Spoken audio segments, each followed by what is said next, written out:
¿Cómo les va? ¿Qué dicen? Muy buenas noches. Nueva edición de Lo que se viene en televisión. Esta noche tenemos un programa muy interesante. Vamos a estar hablando con Eduardo Massot, abogado. Vamos a estar hablando de un tema que seguramente va en los próximos días a despertar una gran polémica alrededor de la justicia o no de la aplicación de esta medida. Se trata de prácticamente la posibilidad de que si estás vacunado puedas ir a determinados lugares y si no estás inoculado contra el COVID, bueno, no vas a tener acceso. ¿Qué tal, Héctor? ¿Cómo estás? ¿Cómo te va? Buenas noches, Dani. Buenas noches a la audiencia. Y es así, bueno, la polémica no solamente se va a generar aquí en Santa Fe, ya se genera a nivel mundial. En las últimas horas, Eric Clapton dijo que él no va a tocar en lugar que se requiera presentar el carnet de vacunación en el Reino Unido ni en Europa. Y bueno, ya, digamos, las figuras de la música, por ejemplo, están tomando partida respecto a este tema. ¿Cómo lo vamos a implementar? ¿Cómo se va a implementar en la provincia? Ya veremos. Y si esto se puede hacer, porque hay derecho el que no quiere vacunarse. Bueno, sí, por eso hay una cuestión de una cierta contradicción porque la vacunación no es obligatoria.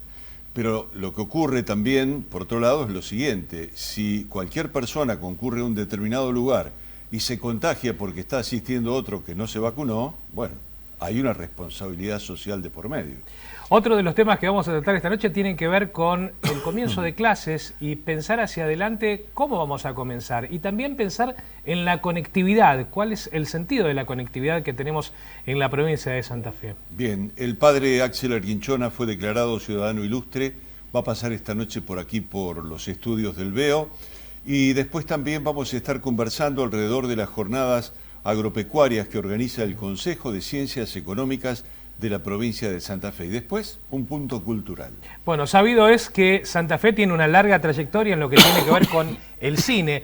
Y es por eso que en esta noche vamos a estar hablando con un cineasta santafesino que tiene 2 cortometrajes que están posicionados a nivel internacional de una forma muy interesante y que muestran a la ciudad de Santa Fe también de otra forma interesante. Y sobre el cierre del programa tendremos el tráiler de uno de esos 2 cortometrajes. Bueno, muy bien, vamos a la pausa y enseguida el desarrollo del programa. Eduardo Massot, muy buenas noches, ¿cómo andas vos? ¿Qué tal? Buenas noches, Héctor. Buenas noches, Daniel. ¿Cómo están? Bueno, ahí en la presentación del programa estábamos planteando este tema, este conflicto, si se quiere, que puede llegar a ser resuelto desde el punto de vista de la justicia, sobre qué va a pasar con el permiso de circulación, si estás vacunado o no estás vacunado. ¿Cuál es tu punto de vista con respecto a lo que has leído? Está esbozado ya por lo menos en algunos medios de comunicación. Sí, es cierto. Esto, Héctor, la verdad que, como decía Daniel en la introducción, esto no es solamente Argentina, sino también se da a nivel mundial. Y en realidad, si uno tiene en cuenta que son los países de manera macro que han tomado esto con lo que se ha dado en primer lugar en llamar el pasaporte sanitario. Fíjate que algunos países, en primer lugar, lo que dijeron es seleccionar determinados países que han realizado la vacunación conforme a lo que ellos entendían que era correcto, y a esos países le van a permitir, a esos ciudadanos le van a permitir ingresar a su territorio, mientras que a otros países que a lo mejor no han cumplido con el plan de vacunación conforme a lo que ellos entienden, le dicen, bueno, a esos habitantes, a esas personas, no los vamos a dejar entrar. Eso es lo que es el pasaporte sanitario. Después empezó en Europa a hablarse del pase sanitario como una manera de promocionar o fomentar de que los jóvenes principalmente se vacunen, porque los gobiernos veían que los jóvenes eran la parte de la población que menos se había anotado o que menos se vacunaba. Entonces empezaron con pases sanitarios en bares, en restaurantes, tratando de que, por ejemplo en Estados Unidos, tratando de hacer una lotería o tratando de hacer sorteos para que los jóvenes vayan a vacunarse. Y realmente llegamos a Europa con Francia e Italia, que van a la cabeza de esto, donde realmente están yendo a sostener que en lugares donde haya más de 50 personas, como pueden ser museos, teatros, cines, sin el pase sanitario no pueden ingresar. Esto obviamente trae una polémica, trae una una situación de conflicto entre normas y entre lo que es la política propiamente dicho, o las decisiones que tiene que tomar el gobierno para combatir la pandemia, y el derecho o las constituciones de cada uno de los países que se llevan adelante estas medidas. Y acá en Argentina ya se está discutiendo, en la provincia de Buenos Aires creo que es la provincia que más está avanzando en este sentido, pero acá en la provincia de Santa Fe, el ministro de Trabajo, el doctor Cucinelli, ya ha estado hablando de este tema. Hafkin, el intendente de Rosario, también lo ha dicho, Martorano también lo ha comentado. Y es una situación realmente que va a llevar algunos cuestionamientos, porque todas las medidas, muchas de las medidas que han tomado los gobiernos en este sentido para combatir la pandemia, muchas tienen algunos cuestionamientos desde el punto de vista legal o jurídico, pero indudablemente se ha privilegiado el combate a la pandemia y la situación extraordinaria que está viviendo la ciudadanía, la población, por sobre algunas libertades o algunos derechos de la ciudadanía, indudablemente. Ahora, creo que esto lo han comentado. Ahora sí. bien, Eduardo, yendo a la ley argentina, así como no es obligatoria la vacunación, ¿puede ser el uso obligatorio de este pase sanitario o de este carnet sanitario para entrar a un boliche, a un restaurante, para entrar a un cine? ¿Puede ser obligatorio o estamos en el margen de la ley ahí? Ahí la Constitución tiene acá intereses que se van a contraponer. Uno es el derecho a la libertad, el derecho de transitar, que tiene la Constitución Nacional y la Constitución Provincial, y también la Constitución Provincial en su artículo 19 establece el derecho a la salud de las personas y de la comunidad como un derecho esencial. Y también establece que la provincia tiene a su cargo la promoción de todas aquellas medidas que considera que corresponden para la salud de la población, pero también de los individuos, es decir, tanto grupal como individualmente. Entonces, indudablemente va a haber intereses contrapuestos en esta situación. Yo creo que como no hubo muchas acciones de amparos acá en la provincia de Santa Fe dirigido a algunas medidas que han tomado los gobiernos. Y yo creo que la justicia en esto ha ido acompañando en algunas acciones de amparo que se establecieron, ha ido acompañando las decisiones del gobierno provincial. Y creo que en esto hay un resguardo jurídico y constitucional para esta medida. Lo que pasa es que creo que también acá puede llegar a fallar, como siempre fallan, los controles. No es lo mismo efectuar un control, a lo mejor en un estadio de fútbol, con un pase sanitario, que efectuar un control del pase sanitario en un restaurante, Daniel. Fíjate que cómo sería para el dueño de un restaurante exigirle a cada uno de sus comensales que ingrese con un pase sanitario.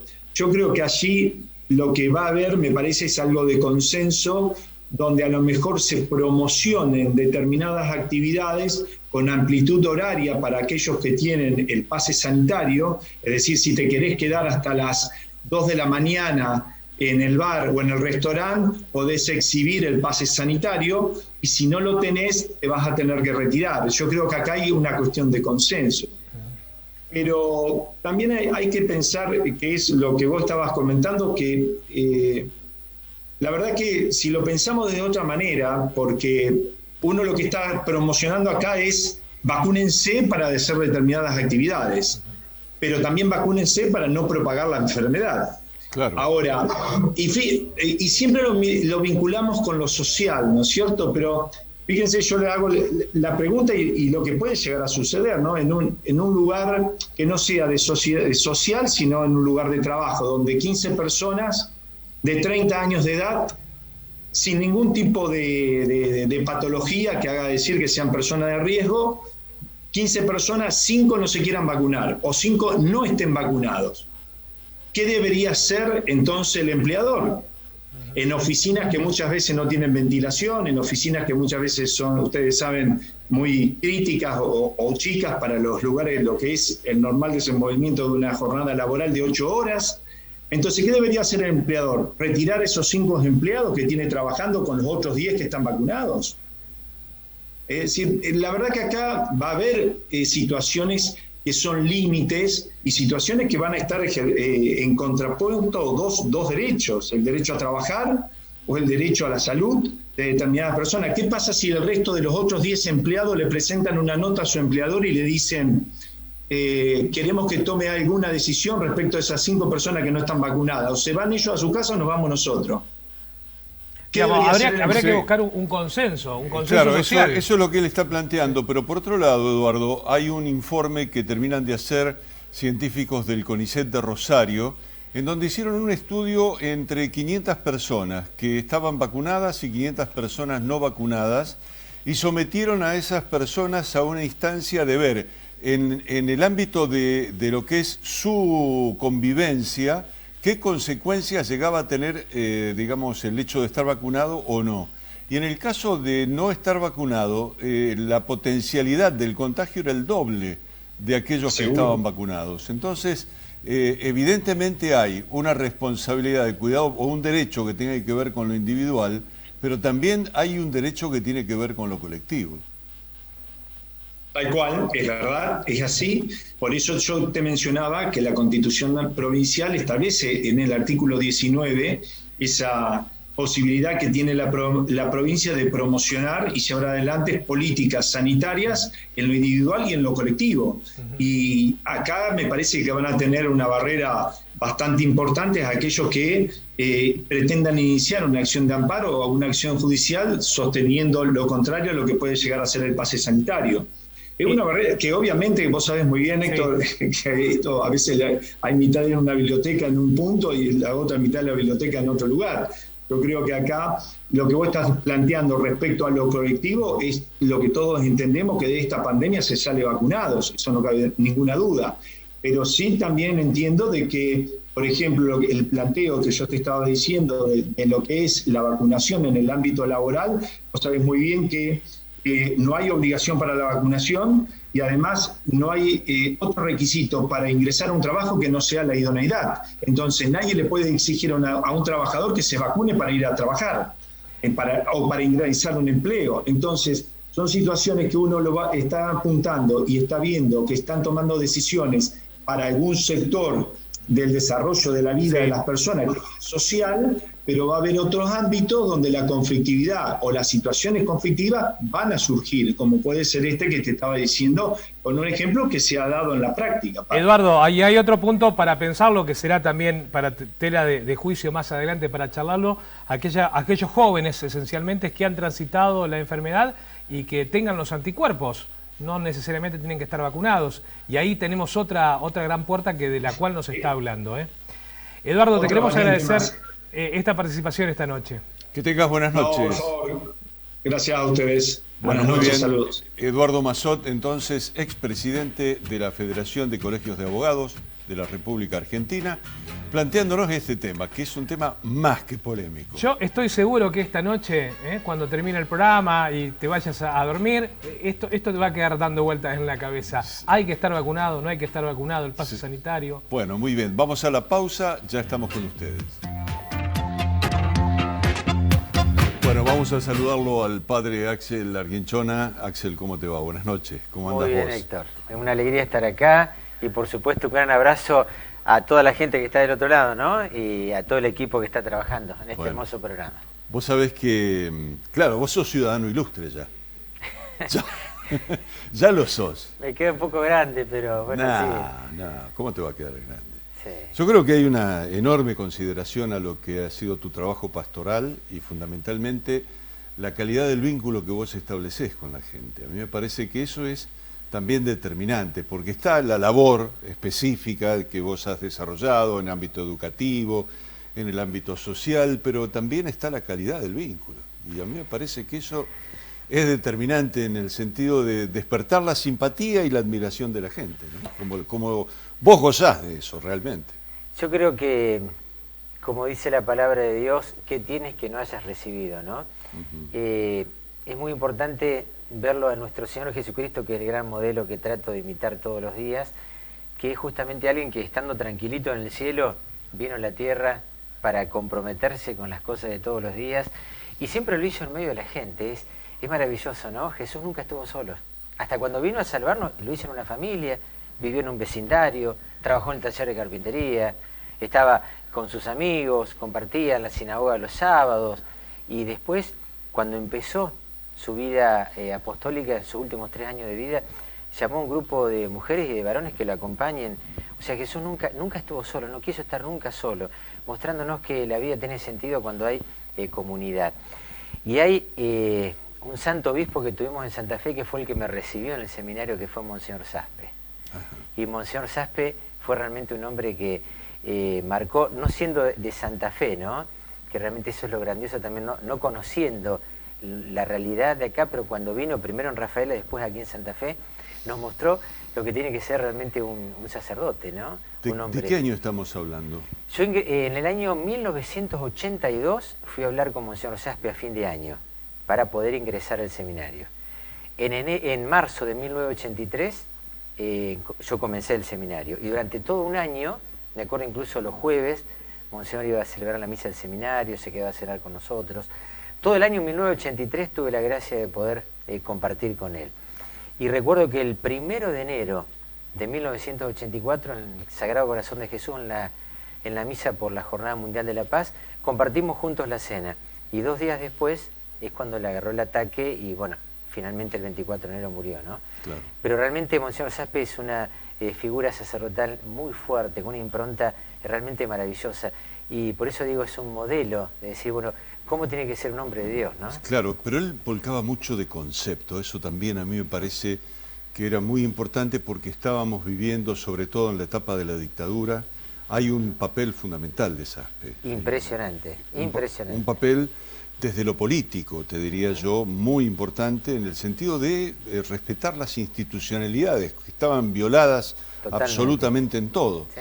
Entonces era muy valiosa esa participación de Saspe, amén de los vínculos que él también tenía, que eran muy sencillos, para llamarlo de alguna manera. Pese a ese reconocimiento, tal vez distinto al de estos días, un reconocimiento tal vez como mirándolo muy arriba, él tenía la sencillez como para poder acercarse. Sí, era increíble. Eso era muy llamativo en el comportamiento de Saspe. Sí. Y después, bueno, estaba toda su capacidad de análisis. Brillantes. Realmente brillantes. Bueno, el tema, dejándolo de lado a Saspe, pasa en todo caso por esta distinción que te han hecho en el Consejo Municipal, que uno no puede menos que compartirla, y independientemente de eso, decir, bueno, a ver, tu trabajo como docente prácticamente por un lado, tu trabajo social también en las escuelas humildes, parroquiales, ¿qué te dejó eso en la vida? Mira, a mí siempre me quedó muy grabado que no hay evangelización plena sin promoción humana. Es imposible. La evangelización sí o sí pasa por la promoción humana, porque lo que quiere nuestro Señor es eso, ¿no? Que las personas se promocionen. Todos tenemos nuestra condición de hijos de Dios, o sea, todos estamos creados a imagen y semejanza de Él. El tema es que tengamos las oportunidades para poder desarrollar nuestras capacidades, y en eso, bueno, la educación es fundamental, y por eso recuerdo cuando, por ejemplo, en el Centenario teníamos la escuela, era nivel inicial y primario, una esquinita de 8 metros por 22, o sea, imposible desarrollar una labor educativa con un espacio tan reducido. Claro, no tenías infraestructura. Absolutamente nada, ¿no? Y de pronto, en medio de una situación también difícil, sin embargo, se fue desarrollando eso. Logramos hacer una escuela realmente maravillosa. En Varadero Sarzote, me acuerdo cuando con el padre Espinosa íbamos allá, ni siquiera teníamos agua corriente. Y en este momento hay un complejo educativo muy interesante en ese lugar. Fundamos el primer jardín de nivel inicial de San José, lo fundamos en el Centenario, en Varadero Sarzotti. Para mí es muy importante la educación, porque hace no solamente a la inserción de conocimientos, sino la formación de valores. Porque, y esto es fundamental, una persona necesita, en primer lugar, la familia, no hay duda. La familia es insustituible, pero después de la familia viene, no hay duda, la escuela. Y la escuela tiene que ser una formadora de valores. Si nosotros le brindamos ya a las personas más pequeñas esa formación de valores, nosotros también vamos a poder lograr que cuando esas personas llegan al nivel secundario, y Dios quiera que los pobres también puedan ingresar plenamente al sistema universitario, porque por ahora está muy vedado, más allá de que la universidad sea gratuita, pero está vedado porque las circunstancias le impiden. No pueden llegar. No pueden llegar. No pueden llegar. Entonces, por más que sea gratuita, no pueden ingresar, pero por eso digo que es fundamental que es la educación, y uno ve también, cuando se encuentra con personas que no han podido terminar el ciclo secundario, generalmente el primario se termina, ¿no? Pero que no pueden terminar el ciclo secundario, uno dice realmente es terrorífico, ¿no? Porque no puede desarrollar todas sus capacidades. Por eso siempre nos hemos puesto en el tema de la educación. Y recuerdo lo que contaban los curas viejos, ¿no? Del tema en la década del 60, cuando empezaron a fundar todas las escuelas parroquiales. El padre Gasparotto, el padre Gunta, el padre Duso, Monseñor Rodríguez en Yapeyú, el padre Espinosa en Centenario. Es decir, todas esas escuelas que fueron tan importantes. Entonces, viendo ese ejemplo, uno dice, por la educación también va la evangelización. Vos sabés que uno haciendo memoria, en todo caso, también recuerda haberte visto pasar por las escuelas, haberte tocado también en algunas parroquias distinguidas de la ciudad de Santa Fe, un vínculo importante, y irte a Esperanza y estar hoy en Barrio Yapeyú. En San Agustín. En San Agustín. San Agustín. En San Agustín. Bueno, vecinos. Ahí. Vecinos, sí, estamos pegaditos. Lo escribí, dije, es San Agustín, y después me lo borré y dije, no, pónganle Ciudadano Ilustre al pie. Y ahora me equivoqué de barrio. Pero es la misma zona. Es la misma zona. Es la misma zona. Es la misma ciudad, esa misma ciudad a la que pertenecemos, que es lo que vos planteás permanentemente. Y sobre la cual vos decías, bueno, es importante la escuela, la familia, pero también el hábitat donde están viviendo es importante. Y a mí me parece que, bueno, por lo menos por lo que se ha anunciado para los próximos meses, que el barrio donde ustedes van a estar, donde ustedes están, va a sufrir una transformación importante. Y es necesario que no solamente se genere esa transformación de infraestructura, sino que cambie la vida en el barrio, fundamentalmente, para lo cual va a haber que trabajar mucho. No hay duda. Ahora, es impresionante lo que significa una calle en buen estado, cómo la gente inmediatamente cambia al frente de la casa, la vereda, y todo eso va a hacer que la persona también, ese hermosear ese lugar, también brota de un corazón que quiere ser mejor y que se siente más digno. Porque en esto es cierto lo que vos decís, hay que trabajar muchísimo para la formación, para incluso continuar en la educación, de no sacar la basura como se sacaba antes y se tiraba en cualquier lado, que tenemos que tener esto, lo otro, por supuesto, vamos a trabajarlo. Pero ya el tener una buena iluminación, el que de pronto, dentro de unos meses, no tengamos que ir hasta Teniente Loza para tomar un colectivo, sino que ya ingrese, al menos en algunas cuadras dentro del barrio, para nosotros va a ser un cambio, pero enorme. Va a ser un cambio muy importante, porque la relación humana también va a cambiar. Y pensemos también en el tema de la inseguridad, cómo también toda una infraestructura hace posible que la seguridad aumente, o sea, la inseguridad disminuya.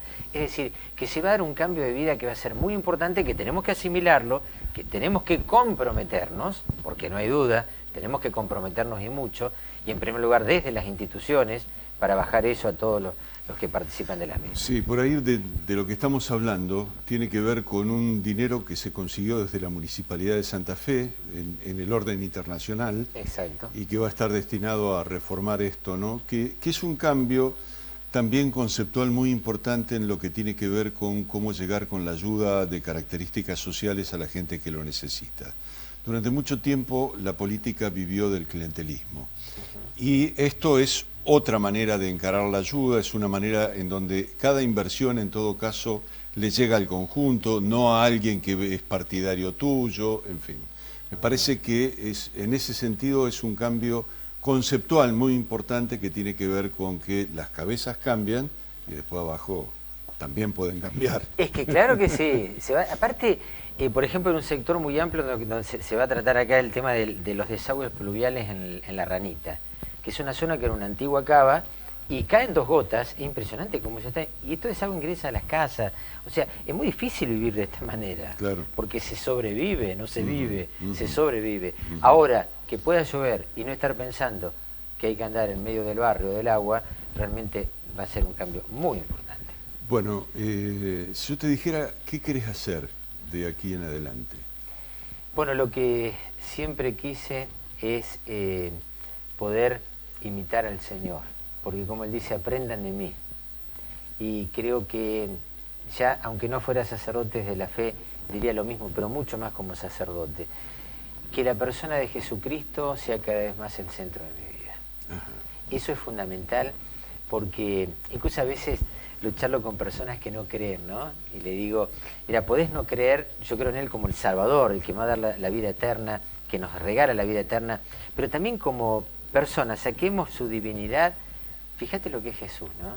Qué persona completa. Una persona que no le falta nada. No tiene nada, humanamente hablando, en lo que consideramos tener. Sí. Pero sin embargo, es la persona con mayor riqueza. Se entregó sin pedir nada a cambio, vivió siempre al servicio de los demás, vivió siempre en medio del pueblo, delante para mostrarle un camino, por detrás para sostenerlo, y nunca abandonó a su pueblo, y siempre está junto a él. Yo creo que si como sacerdote alcanzo un poquitito de eso, realmente me da una alegría muy grande. Bueno, yo creo que has tenido un año más que fantástico. Te declaran ciudadano ilustre y Coloncito salió campeón. ¿Qué tal? Una estrella espectacular, ¿eh? Me quedaba felicitarte. Y te lo mereces de corazón, porque bueno, yo me alegro mucho con la alegría de mis amigos, ¿lo sabes? Muy bien. O sea, mira, San Pablo dice en la Sagrada Escritura, el amor está, la caridad está en reír con los que ríen y llorar con los que lloran, ¿no? Y uno que tiene 51 años de ir a la cancha de Colón, por lo tanto sentir a Colón bien dentro del corazón, poder vivir un año como este, pensemos que hace 16 meses atrás estamos tremendamente mal. Lo salvó la pandemia, dicen algunos. Y nada. Es el esfuerzo, el trabajo, y realmente ha sido impecable. Y bueno, acá están los resultados, así que estamos contentos. Gracias, Axel, por venir. Gracias, Héctor. Gracias, no, gracias a todo el equipo, bueno. y a disposición de todos. Bueno, muy bien. Un verdadero placer que venga Axel al programa, porque tiene esas cosas, ¿no? La cuestión tan importante que tiene que ver con sus convicciones, con sus creencias, y también esto otro tan terrenal que representa ser hincha de Colón. Nada más y nada menos. Una pausa, ya venimos.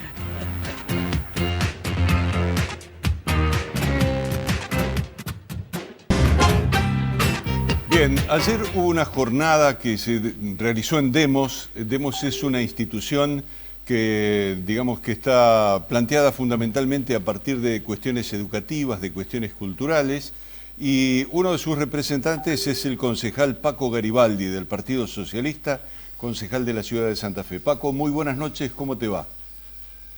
Hola Héctor, muy bien, ¿cómo estás vos? Bien, muy bien.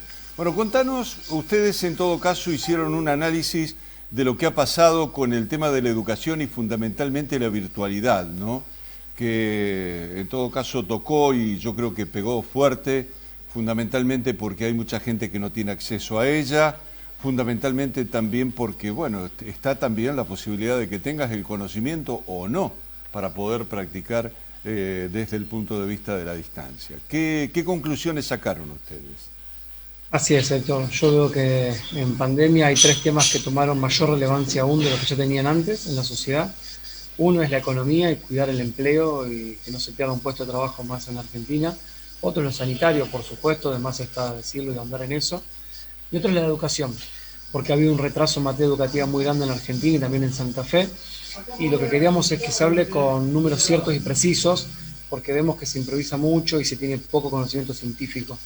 Entonces, con distintos informes que presentamos el día de ayer, arrojan datos contundentes que nos llevan a pensar que hay que preparar a la escuela en la conectividad para una posible tercera ola que puede llegar a venir, y aunque así no viniera, y esperemos que así sea, para adaptarse a los nuevos tiempos que corren, que es de virtualidad, que es necesaria la conexión, los dispositivos para poder estar conectados, y la alfabetización digital para que docentes puedan explicar los contenidos necesarios en materia educativa con internet en el medio, y también los alumnos puedan hacerse esas herramientas de la mejor manera. Así que creo que hay muchos desafíos por delante y los números en eso son muy contundentes. Paco, ¿qué tal? ¿Cómo estás? Buenas noches. Daniel te saluda. Hablas de conectividad. Hay un problema grande que tenemos que tiene que ver con lo económico y que tiene que ver con la conectividad, porque se habla de que las clases bajas son las que no podían, que con el celular, pero vamos a ser claros, la clase media, que es una de las más golpeadas también, por allí esperaban que papá llegue del trabajo para poder usar el teléfono porque la compu era vieja y no le andaba la batería. Y hoy acceder a una computadora medianamente ronda entre los 70 y 100 mil pesos, y la clase media, si vamos a una financiación, tiene una tarjeta de crédito que le llega a 70.000 y la tiene abarrotada. Entonces el acceso a poder comprar una máquina para que sus hijos trabajen es realmente casi nulo, y ahí es donde veo que tampoco hay un pensamiento desde el gobierno como para decir, bueno, creemos esta línea de computadoras como para poder dar una mano a esas familias. No que las regalen, no estoy hablando de que las regalen, ¿eh? Sí, distintas herramientas, entregar crédito, financiamiento, pero estrategia al fin. La verdad que sí, creo que el tema es muy complejo, porque incluso familias que tienen 2 o 3 hijos y pueden contar con 2 o 3 dispositivos, quizá un celular más una computadora y una tablet, supongamos, tienen que tener espacio físico suficiente para que los 3 puedan estar en distintos lugares llevando adelante sus estudios, porque si comparten el mismo espacio físico, el ruido, el incorde, la molestia también complejiza todo. Entonces, y con una internet acorde. Y con una velocidad de internet acorde.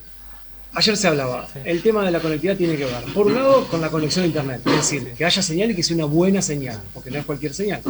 Después, por todo el dispositivo, es decir, contar con la computadora, el celular, la tablet, la notebook, para que el alumno pueda llevar adelante su tarea. Y por otro lado, la educación digital, la pedagogía digital, porque en definitiva también pasa muchas veces que o docentes que no están preparados para eso porque no reciben la capacitación, o personas mismas, y en general las de menores recursos económicos, que se sientan frente a una computadora en una escuela, en una aula virtual, y tienen que empezar a amigarse con el uso de la computadora. No con bucear en internet, buscar datos, formarse, con el uso de la herramienta en definitiva. Entonces, estamos hablando de situaciones muy dispares una de otra, pero ya pasaron más de 15 meses, es necesario que el Estado se ponga al frente y que invierta lo que tenga que invertir. Claro. En el informe se arrojaba el 70% de las escuelas tiene internet educativo, el 70% tiene un internet educativo, que uno podría decir parece un número a priori alto, pero solo el 20% tiene buena conexión, tiene buena señal. O sea, tenemos un 80% de escuelas que o no tienen internet o tienen de baja calidad.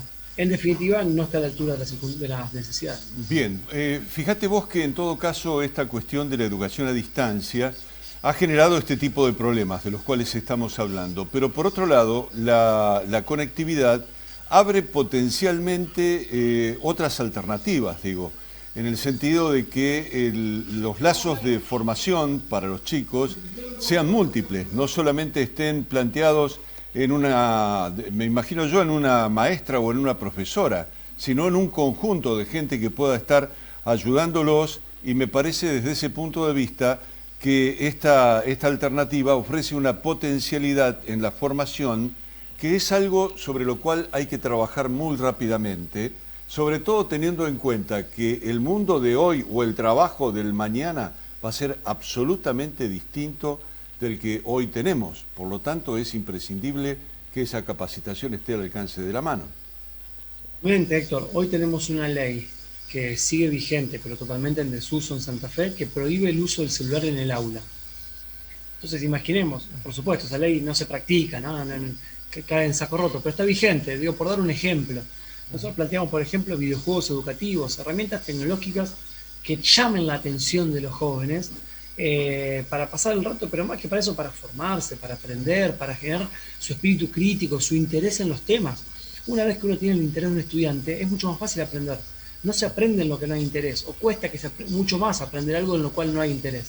A través de los videojuegos se puede pensar en que sean videojuegos educativos, formadores, pedagógicos. Para eso, claro, repito, hay que tener la conexión a internet necesaria, los dispositivos y los docentes preparados también para enfrentar esa realidad. Que, como bien decís, no es de un futuro lejano, es de ahora. La pandemia adelantó todo, eso es ahora. Ojalá no precisemos estar preparados para una tercera ola. Si vemos lo que pasa en Europa, pareciera que es lo que puede ocurrir, pero aunque así no ocurriera eso, necesitamos estar preparados para dar un salto para adelante, para pegar un salto adelante en materia educativa en Santa Fe y en la Argentina, cosa que lamentablemente vemos lo contrario que está pasando. Mayor cantidad de estudiantes que dejan la escuela, contenidos que no se pueden abordar de la mejor manera, porque claro, Sin la presencialidad es todo mucho más complejo por todos los motivos que decíamos antes. Paco, y agradecer a los docentes, que son los grandes artífices de este tema tecnológico. Y por último, para cerrar, porque estamos con el tiempo ya limitado, preguntarte, ¿hay un mojón de aquí hacia adelante para poder avanzar? ¿Te parece a vos? ¿Ustedes han llegado a una conclusión de que este cambio ya está empezado y bueno, hay buenos vientos para que esto se produzca o no? Creo que es muy difícil volver atrás, por supuesto. Hay un piso de conexiones en las escuelas en Santa Fe importante, pero hay que invertir para que no se pierda. Bien. Al contrario, para que siga creciendo. Hay cooperativas que pueden prestar el servicio de Internet de buena manera. La cooperativa Setúbal acá en Santa Fe es un gran ejemplo.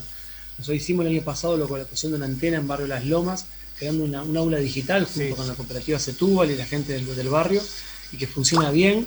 Creo que eso el Estado le puede dar una escala mucho mayor y es muy necesario ayornar la educación a los tiempos que corren, que son de lo presencial fundamentalmente, pero con la virtualidad impregnada en cada etapa del proceso educativo.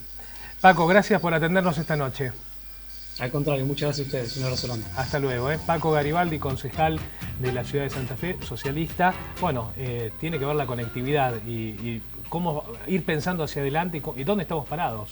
Claro, bueno, me parece que en todo caso la conversación fue absolutamente clara. Por un lado, las dificultades coyunturales, por el otro, la potencialidad de las herramientas.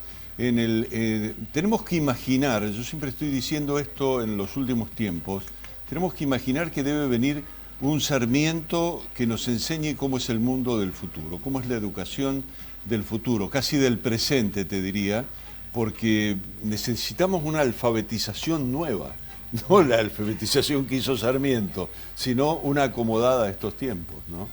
Bueno, vamos a saludarlo a Julio Giudice, es el presidente del Consejo de Ciencias Económicas, doctor en Ciencias Económicas. Julio, muy buenas noches, ¿cómo te va? ¿Qué tal? Buenas noches, ¿qué tal Héctor? ¿Qué tal Daniel? Un gusto estar con ustedes. Bueno, ustedes como consejo tienen este año, y prácticamente estamos encima, las jornadas agropecuarias, que es una de las actividades fundamentales que desarrolla el Consejo de Ciencias Económicas, teniendo en cuenta la inserción territorial y la actividad agropecuaria que se desarrolla alrededor. Entonces, cobra una enorme importancia el aporte que hacen ustedes como profesionales. Bueno, muchas gracias. Sí, en efecto, ya es un clásico, son un clásico estas jornadas. Nosotros el día 29 y 30 de este mes, de julio, vamos a llevar adelante una nueva edición de las jornadas agropecuarias, organizadas por el Consejo de Ciencias Económicas de Santa Fe y acompañados por la Federación Argentina de Consejos, que es un poco la entidad que agrupa los 24 consejos de Argentina. Bueno, una jornada con características diferentes a las anteriores, ¿no? Porque obviamente va a haber que hacerlas de forma virtual, pero bueno, creemos que esa virtualidad presenta también algunos beneficios, porque de hecho estamos invitando a todos los colegas del país para que participen. Son jornadas que normalmente tienen una concurrencia de 300 profesionales. Bueno, nosotros hoy ya estamos superando los 1000 inscriptos, o sea que obviamente esta posibilidad de asistir de manera remota es en algún punto un aliciente. Y pensamos también en un formato que sea, bueno, ágil, dinámico, porque obviamente que estar frente a una pantalla sabemos que también cansa. Sin embargo, creemos que estas jornadas que se van a organizar durante 2 tardes, con digamos, expositores de primer nivel, con temas convocantes, con temas de actualidad, bueno, van a ser un factor que va a motivar, digamos, bueno, y ya creo que vamos a tener un buen éxito. Vos sabés, Julio, que recién en el bloque anterior estábamos hablando de que por ahí la pandemia nos genera un conjunto de problemas, como por ejemplo no poder llevar adelante lo que era la organización tradicional de estas jornadas. Pero a la vez abre la expectativa de un conjunto de gente que está a muchos kilómetros, pero incluso el sistema productivo en la Argentina, fundamentalmente el agrícola, está diseminado por el país. Hay muchas áreas de las provincias de Salta, de Jujuy, en donde también se llevan adelante tareas que tienen que ver con aspectos muy parecidos a lo que ocurre en Santa Fe. Digo, en lo que se produce.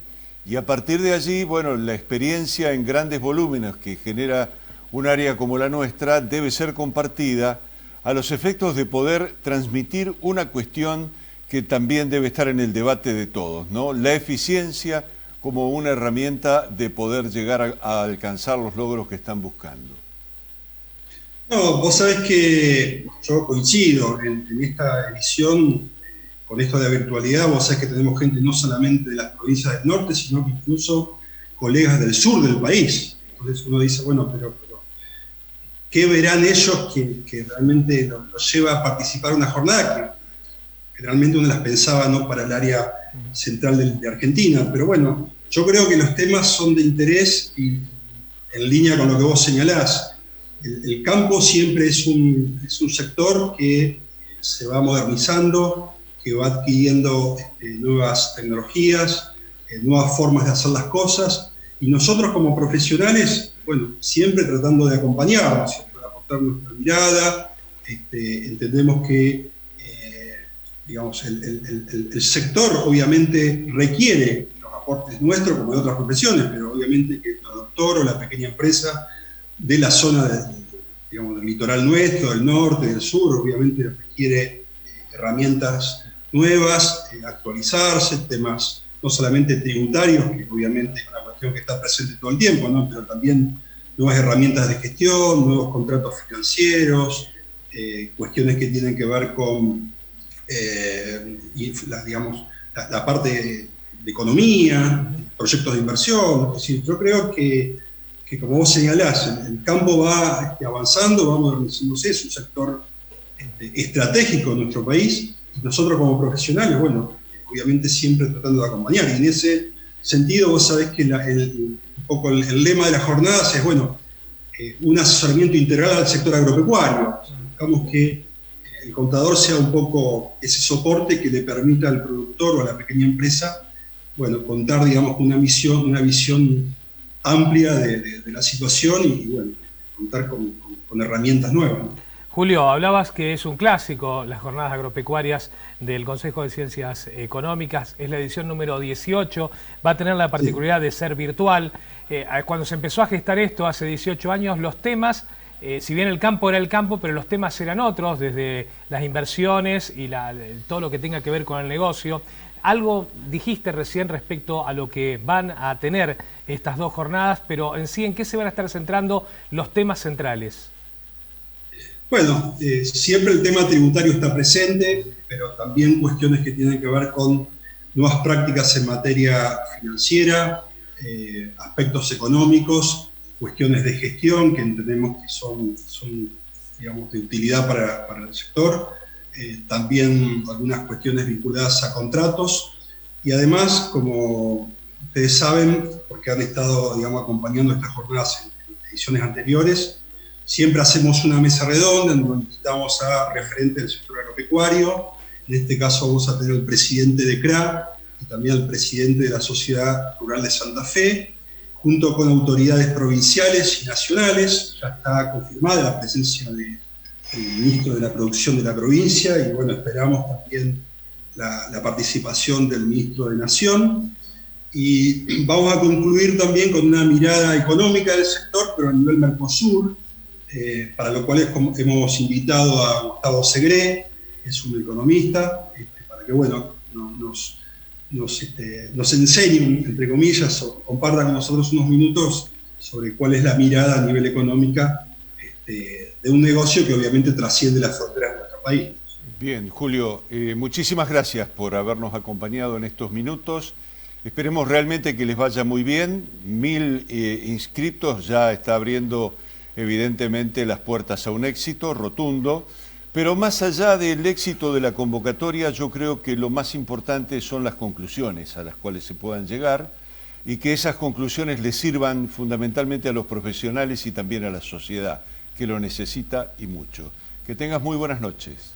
Bueno, muchas gracias, un gusto estar con ustedes. Buenas noches. Bueno, Buenas noches. Julio Giudice, el presidente del Consejo de Ciencias Económicas de Santa Fe, auspiciante de nuestro programa, y una breve pausa y después te toca remar a vos. Vamos a hablar de cine y vamos a estar charlando con un cineasta santafesino que ha presentado 2 cortometrajes que que están recorriendo distintos festivales a nivel mundial y vamos a tener esa información y vamos a enterarnos de qué se trata. Breve pausa, ya estamos con ustedes.